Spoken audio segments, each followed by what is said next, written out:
రోజు తినే ఈ ఫుడ్ కాంబినేషన్స్ మీ హెల్త్ని సైలెంట్గా డ్యామేజ్ చేస్తున్నాయంటే నమ్ముతారా?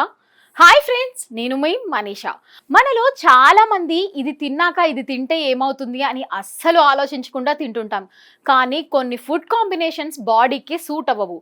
అవి digestion problems, skin issues, even long term health ప్రాబ్లమ్స్కి కూడా కారణమవుతాయి. ఉదాహరణకి ఫిష్ తిన్న వెంటనే కర్డ్ తినడం అవాయిడ్ చేయాలి అంటారు. ఎందుకంటే ఇవి డైజెషన్ స్పీడ్లో డిఫరెన్సెస్ ఉండడం వల్ల ఇంబ్యాలెన్స్ క్రియేట్ అవుతుంది అని. అలాగే బిటర్ గార్డ్ తిన్న వెంటనే మిల్క్ తాగితే స్టమక్ అప్సెట్ అయ్యి ఎసిడిటీ వచ్చే ఛాన్సెస్ కూడా ఉంటాయి. ఎగ్ తిన్న వెంటనే బనానా తినకూడదు అని అంటారు.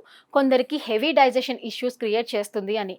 అలాగే జామ పండు తిన్న వెంటనే వాటర్ తాగితే బ్లోటింగ్, గ్యాస్ సమస్యలు కూడా రావచ్చు. కర్డ్ అండ్ కుకుంబర్ కాంబినేషన్లో చాలా మంది హెల్దీ అనుకుంటారు, కానీ కొన్ని బాడీ టైప్స్లో ఇది డైజెషన్ని స్లో చేసి డిస్కంఫర్ట్ని క్రియేట్ చేస్తుంది. అలాగే వాటర్ మిలన్ తిన్న వెంటనే వాటర్ తాగితే డైజెషన్ డైల్యూట్ అయ్యి స్టమక్ ఇష్యూస్ రావచ్చు. ఇంకా చాలా కామన్ మిస్టేక్స్ ఏంటంటే టీ లేదా కాఫీ తాగేటప్పుడు సమోసా లేదా ఆయిలీ స్నాక్స్ తినడం.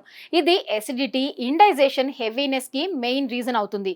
కానీ ఒక విషయం క్లియర్గా తెలుసుకోవాలి, ఇవన్నీ ప్రతి ఒక్కరికి సేమ్ ఎఫెక్ట్ ఇవ్వవు.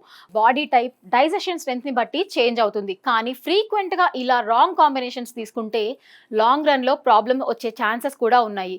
సింపుల్గా చెప్పాలంటే మనం ఏమి తిన్నామన్నది కాదు, ఎలా కాంబినేషన్ చేసుకొని తిన్నామన్నదే ఇంపార్టెంట్. ఈ వీడియో కనుక మీకు నచ్చినట్లయితే లైక్ చేయండి. మరిన్ని ఇంట్రెస్టింగ్ విషయాలు తెలుసుకోవడానికి మా ఛానల్ను సబ్స్క్రైబ్ చేసుకోండి. Thank you for watching.